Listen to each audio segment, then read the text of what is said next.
Horseradish, nature's decongestant chili pepper heat, is mostly on the tongue. Horseradish goes right for the nose.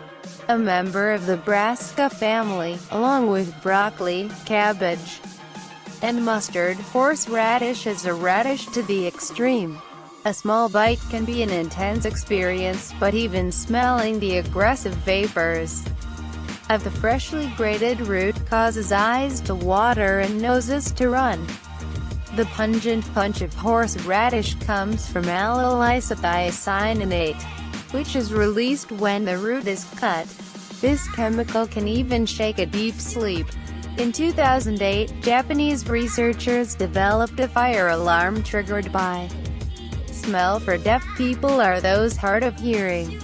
They evaluated hundreds of odors, finally settling on wasabi, a Japanese horseradish which successfully woke 13 out of 14 subjects in under 2 minutes. Horseradish is mineral-rich, calcium, magnesium, and phosphorus, high in vitamins A and C, and teeming with sulfur. We tend to think of it more as a condiment. It is traditionally used as a sauce to help us digest fatty meats, but it has a much longer history as a medicine. Horseradish root and leaves have been used by herbalists for centuries to treat asthma, arthritis, facial neuralgia, and cancer. How to use when it comes to relieving stuffed sinuses. Horseradish is a natural. The heat of horseradish thins stagnant mucus, making it easier to clear. Horseradish can be taken during an infection, but works especially well at the first signs of infection, and may prevent more severe illness from taking hold. It is also used to resolve a persistent cough at the end of a bronchial infection when phlegm gets stuck in the lungs. A case study from Dr. Richard Schultz demonstrates the might of this pungent root. In his 2010 clinical manual on colds and flu, Schultz recalls one patient whose nose was so stuffed she lost 2 weeks of work and hadn't slept for 3 days. She had taken hundreds of pills, and doctors even injected drugs directly into her sinus cavity, but she still couldn't breathe any better. Schultz instructed his patient to chop onions, grate horseradish, and eat them one spoonful after another, with an occasional swallow of an apple cider vinegar extract of horseradish, onions, and hot peppers. In 10 minutes, her head was finally clear. Horseradish root and white onions are powerful treatments to open up blocked sinus passages, even blocked tear ducts with conjunctivitis, writes Schultz.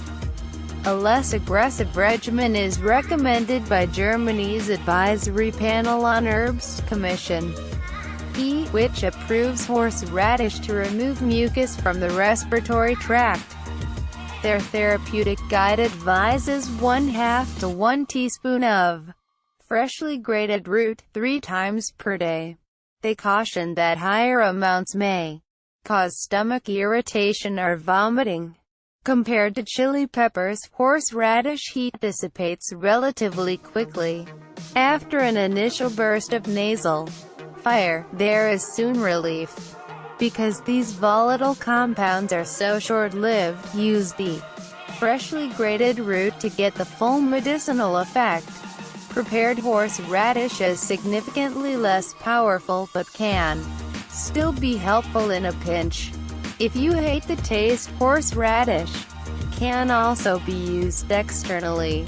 Spread freshly grated root over the forehead, cheeks, or chest to free stuck mucus. Be careful, it may also irritate sensitive skin. Horseradish in therapeutic doses should be avoided during pregnancy. It may cause miscarriage, and is also discouraged for lactating mothers because the herb irritates all the mucous membranes. Use caution with very young children, or those with ulcers or kidney disease. Next, read 2 million Americans quit food stamps in Trump's first year. The number of Americans receiving food stamp benefits dropped to a 6-year low during President Donald Trump's first year in office, reflecting a healthy jobs market and an improving economy, according to an annual report. Read more in a first. U.S. blames Russia for cyber attacks on energy grid. Washington, the Trump administration on Thursday blamed the Russian government for a campaign of cyber attacks stretching back at least 2 years that targeted the U.S. power grid, marking the first time the United States. Read more. A growing chorus objects to Confucius Institutes at American universities. A Massachusetts lawmaker is the latest dissenting voice against the presence of Confucius Institutes on American college campuses. Managed directly and funded by the Chinese regime, Confucius Institutes, CIS, have been criticized by Concerned. Read more.